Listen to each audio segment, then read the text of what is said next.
본문이 포함된 이사야 13장에서 23장에는 이스라엘을 둘러싸고 있는 열방들, 예를 들면 바벨론, 아수르, 블레셋, 모압, 다메섹, 구스, 애굽, 두마, 아라비아, 두로 많죠. 이런 열방들에 대한 하나님의 말씀들이 모여 있는 부분입니다. 이런 열방들이 비록 강할 때가 있죠. 강할 때가 있고 또 이스라엘을 좌우할 때가 있지만 결국 세상을 주관하시는 분은 이스라엘의 하나님 여호와시고 또 강하고 힘센 열방도 하나님의 손에 들려진 도구일 뿐이다라는 점이 드러난다고 할 수 있겠습니다. 그런 점에서 열방에 대한 말씀의 기본적인 목적은 하나님께서 온 세상을, 온 세계를 다스리심을 드러내는 데 있다. 그것을 나타내는 데 있다라고 할 수 있겠습니다. 우리가 읽었던 이사야 18장 이 말씀은요, 구스가, 즉 에디오피아라고 할 수 있겠는데, 구스가 애굽을 정치적으로 이제 지배할 때, 장악하고 있을 때 주어진 말씀입니다. 이 구스는 주전 715년에 애굽의 25왕조를 창건해서 20년간 애굽 전역을 아주 폭압적으로 잔인하게 다스리게 됩니다. 우리가 읽지 않았지만 19장 그 다음 장 4절에 보면 이렇게 말씀하죠. 내가 애굽인을 잔인한 주인의 손에 붙이리니 포악한 왕이 그들을 다스리리라. 주 만군의 여호와의 말씀이니라. 애굽에 관한 말씀에서 4절에 보면 잔인한 주인의 손에 붙이리라 했는데 이것이 바로 구스의 통치를 가리키는 것입니다. 이 구스는요, 당시에 제국이었던 아시리아의 남진을 저지하기 위해서 북쪽에 있는 국경 인근에 있는 팔레스틴의 작은 왕국들과 이제 반아수르 동맹을 구축합니다. 원래 이렇게 큰 강한 세력이 오면 주위에 사람들이 다 친구가 되잖아요. 동지가 되듯이 이제 반아수르 동맹을 구축하게 됩니다. 구스가 당시 강대국이었던 아수르의 남진을 저지하기 위해서 아수르는 북쪽에서 이렇게 서서히 남쪽으로 쳐들어오고 있었거든요. 그래서 군사전선을 결성하기 위해서 당시의 유다 왕이었던 히스기야에게 사절단을 파견합니다. 우리가 읽었던 본문은 1차적으로 구스에 대한 징계에 대한 말씀이지만 다른 한편으로는 애국과 구스에 의존하여 반아수르 동맹을 강화시켜 나가는 히스기야에게 주신 말씀이기도 합니다. 아수르에 의한 구스의 패배는 이미 하나님께서 당신의 계획 가운데 결정한 사항이기 때문에 예루살렘은 구스와 손을 잡고 아수르와 대항하려는 어리석은 짓을 범하지 말도록 그렇게 경고하고 있는 것이죠. 유다는요, 시대마다 국제 정세에 따라 외교 정책을 펼쳤습니다. 북이스라엘과 아람이 동맹해서 위협할 때는 아수르에게 도움을 요청했습니다. 아수르가 예루살렘을 위협하고 괴롭히고 세금을 거두어가고 막 그렇게 할 때는 그 압제에서 벗어나기 위해서 주변의 여러 나라의 도움을 요청하기도 합니다. 그때 예언자 이사야는 하나님을 찾지 않고 하나님을 구하지 않고 자신의 유익을 위해서 열방의 협조를 구하는 유다의 정책이, 마이크 좀 잡아주세요, 실패할 것이라고 예언합니다. 또 하나님이 심판의 도구로 사용하였지만 하나님이 택하신 나라에 대해 도를 넘어서 교만하게 그리고 폭압적으로 대응한 나라들에도 하나님의 심판이 임할 것이다 라고 그렇게 예언합니다. 성경학자들은 이사야 18장이 히스기야가 주전 705년경에 반아수르 전선을 형성할 때 이제 구스 이 세력이 히스기야의 그런 반아수르 동맹 구축에 지지 세력으로 행세했을 때 그때를 전후에서 선포된 그런 예언이라고 봅니다.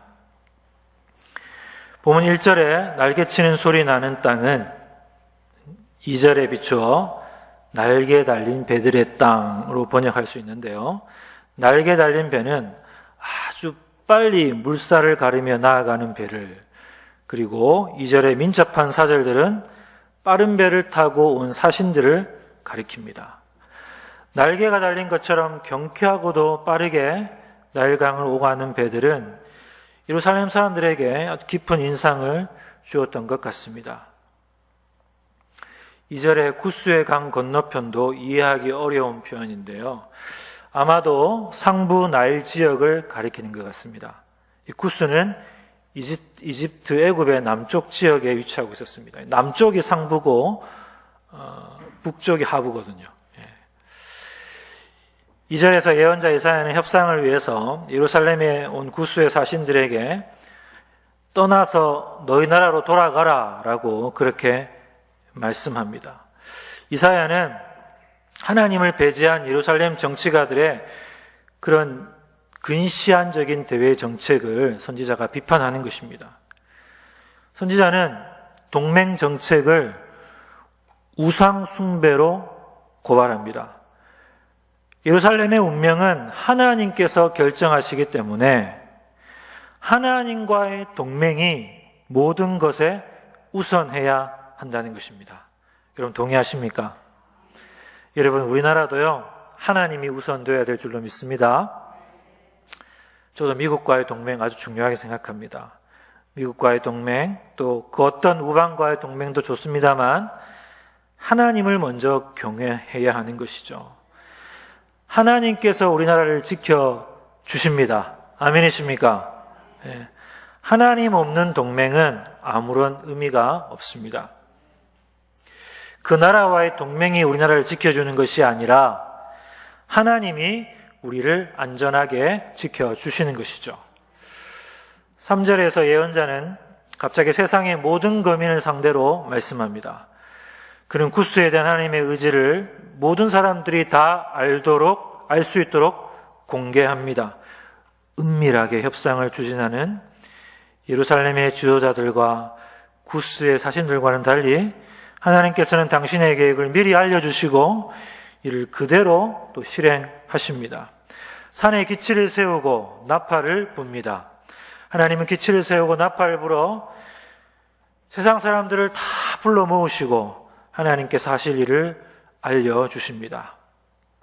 4절에 보면 하나님은 당신의 처소에서 모든 것을 조용히 바라보시고 역사에 개입할 때를 기다리십니다. 하나님의 침묵은 무관심이나 무능력을 의미하는 것이 아닙니다. 때로 폭력적인 세력이 약한 사람들을 괴롭히고 유린하여도 하나님의 의로운 분노가 즉각적으로 나타났으면 좋겠는데 그렇지 않는 때도 있습니다.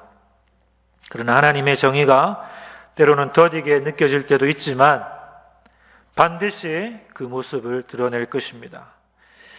예언자는 하나님이 조용히 감찰하시는 활동을 어떻게 합니까? 자연현상에 비유하여 설명합니다. 햇빛에 천천히 서서히 더워지는 것처럼 가을 더위 속에 주중에서 불어오는 습기를 머금은 구름이 이슬이나 비를 내리는 것처럼 하나님은 당신께서 역사에 개입해야 할 때가 무르익기를 기다리고 계십니다. 구스와 예루살렘이 은밀하게 벌이는 협상을 하나님께서는 다 알고 계십니다. 하나님은 적절한 때를 맞춰 행동하기 위해서 지금 주도 면밀하게 기다리고 그 때를 기다리고 계십니다. 과연 하나님은 서서히 되어지는 일광같이 적절한 때를 기다리시는 것이죠. 가을 더위 엉킨 구름이 비나 이슬이 되어서 흘러내릴 때까지 당신의 처소에서 조용히 역사를 감찰하고 계십니다. 지금도 그렇게 하나님께서 세상 역사를 주관하시고 감찰하고 계십니다. 구스의 역사는 하나님의 조용한 감찰 대상이었습니다. 하나님께서는 지금도 이 세상을 또 작게는 우리 개인의 삶을 감찰하고 계십니다. 팔레스티나에서는 곡식을 수확하는 5월쯤에 이미 꽃이 진 포도나무에서 포도가 자라기 시작합니다. 이때 포도 농부는 포도가 탐스럽게 열릴 수 있도록 전정과일로 제대로 열매를 맺지 못하는 싹과 잎사귀와 가지를 잘라버립니다. 하나님이 포도 농부가 되셔서 가능성이 없는 싹과 가지를 골라내어 이를 산에 사는 맹금들에게 여름 양식으로, 들에 사는 맹수들에게 겨울 양식으로 넘겨주십니다. 전체의 이 예언의 말씀, 신탁이 구스를 대상으로 하기에 들 짐승들에게 먹이로 넘겨지는 가지들은 구스 사람들로, 구스 백성들로 이해할 수 있겠습니다. 때가 무르익으면 하나님이 구스를 심판하여서 사나운 적들의 먹이가 되게 하실 것입니다. 유다 주변의 나라들을 끌어들여서 바나스로 전선을 획책하는 구스의 운명은 이미 하나님에 의해서 아수르의 먹잇감으로 결정되었습니다. 예언자 이사야는 이 비유를 통해 멸망이 결정된 구스와 손잡고 아수르에 대항하는 어리석은 짓을 범하지 말라고 지금 예루살렘 지도자들에게 경고하고 있는 것입니다. 만약 유다가 구스와 연합한다면 유다도 구스와 함께 그런 파멸적인 운명에 처할 수밖에 없다는 것이죠. 예언자 이사야는 구스와 연합하여 하나님의 뜻에 대항하지 말라고 그렇게 말씀하고 있습니다. 구스는요, 근육질의 힘으로 강력한 나라를 이루고 인근 나라들에게 두려움을 심어준 나라였습니다. 그러나 세계 열방을 감찰하시고 통치하시는 하나님의 심판 계획의 그런 집행 과정에서 구스는 이제 쇠락의 길을 걷게 됩니다. 한때는 하나님의 허락하심하에 애굽 전역을 통치하고 그 위세를 떨치던 구스도 이제는 쇠락의 길을 걷게 되는 것입니다. 여기서 우리가 깨달을 수 있는 것은 하나님께서 열방을 다스린다는 것입니다. 여러분 믿으십니까? 예. 성도 여러분, 지금도 마찬가지죠. 인간적인 관점에서 보면 힘 있는 몇몇 나라가 세계를 주도한 것 같이 보여도 하나님께서 이 모든 것을 통치하고 계십니다. 하나님의 주권 아래서 한 나라가 강해지기도 하고 또 쇠약해지기도 하는 것이죠. 하나님을 알지 못하고 하나님을 섬기지도 않았던 구스는 자신의 힘을 의지해서 주변국들에게 바나스로 동맹을 부추기지만 결국 하나님의 심판을 받게 됩니다. 여러분, 지금도 세계는 어떻습니까? 인간적인 요인들만 가지고 역사적인 변동과 나라들의 흥망성쇠를 설명할 수 있는 것처럼 보이지만 이것은 인간의 짧은 생각이고 착각일 뿐입니다. 지금도 하나님은 역사의 모든 순간에 어떤 모양으로든 개입하고 계십니다. 비록 우리 눈에 하나님의 개입이 더디게 보일지라도 하나님께서는 분명히 개입하시고 심판하십니다. 하나님은 당신을 경외하는 민족에게는 복과 번영을 주시지만 교만하여 하나님을 대적하는 나라는 반드시 망하게 할 것입니다. 이를 믿으십니까? 예. 7절에 그때에 라로 시작하는 마지막 절은 구스에 대한 심판의 직접적인 연결은 아닙니다. 예언자는 구스가 만군의 여호와께로 돌아오는 그런 먼 미래를 내다보고 있습니다. 지금은 정치적 이유에서 예루살렘으로 사신을 보낸 구스가 지금은 바나스로 동맹을 구축하기 위해서 예루살렘으로 사신을 보낸 구스가 그 언젠가는 여호와께 예물을 드리기 위해서 시온을 찾을 것입니다. 심판을 통해서 자신들의 어리석음을 깨달은 구스는 시온산에 계신 하나님께서 세상 역사를 주관하시는 분이심을 인정하게 될 것입니다. 구스는 더 이상 제국주의의 위용을 떨치는 나라가 아니라 이사야서에 나오는 것처럼 열방들의 시온 순례에 동참하는 한 나라가 될 것입니다. 장대하고 준수하여 시초부터 두려움이 되고 근육질의 힘으로 무장하여 남을 짓밟는 나라가 아니라 여호와의 말씀을 배우기 위하여 시온산으로 순례를 떠나는 그런 나라가 될 것입니다. 구스는 만군의 여호와께 드릴 예물을 가지고 만군의 하나님의 이름을 두신 곳으로 나아올 것입니다. 결국 열국에 대한 하나님의 심판은 하나님께 돌아오도록 만들기 위한 그런 은혜의 심판인 것이죠. 저와 여러분이 구스의 역사를 통해 깨닫는 것은 하나님은 역사에 그런 일들을, 결정적인 일들을 행하실 때 한치의 실수도 한치의 오차도 없이 주도 면밀하게 계획하시고 집행하신다는 것입니다. 여러분 믿으십니까? 하나님은 그 모든 것을 섭리하시고 계획하시고 집행하십니다. 하나님은 구스의 굴욕적인 패배와 결국 아수르에게 짓밟히거든요. 패배와 몰락으로 그렇게 몰아가셨다가 마침내 구원하십니다. 또 하나 우리가 이사야 말씀을 묵상하면서 중요한 사실은요, 하나님의 열국 심판의 목적은 그 목적이 파괴에 있는 것이 아니라 회복에 있다는 것입니다. 이사야서 전체를 보면요, 두 가지 주제로 나눌 수 있습니다. 심판과 회복, 심판과 회복인데요. 이사야 전체가 몇 장으로 되어 있죠? 66장으로 되어 있는데요. 1장부터 39장의 주제가 심판이라면 40장부터 66장까지 주제는 회복이라고 할 수 있겠습니다. 하지만 1장부터 39장 내에서도 심판만 나와 있는 것이 아니라 심판과 회복의 말씀이 엇갈려 이렇게 배열되어 있는데요. 바로 이 점은 우리로 하여금 하나님의 심판을 올바르게 이해하도록 돕습니다.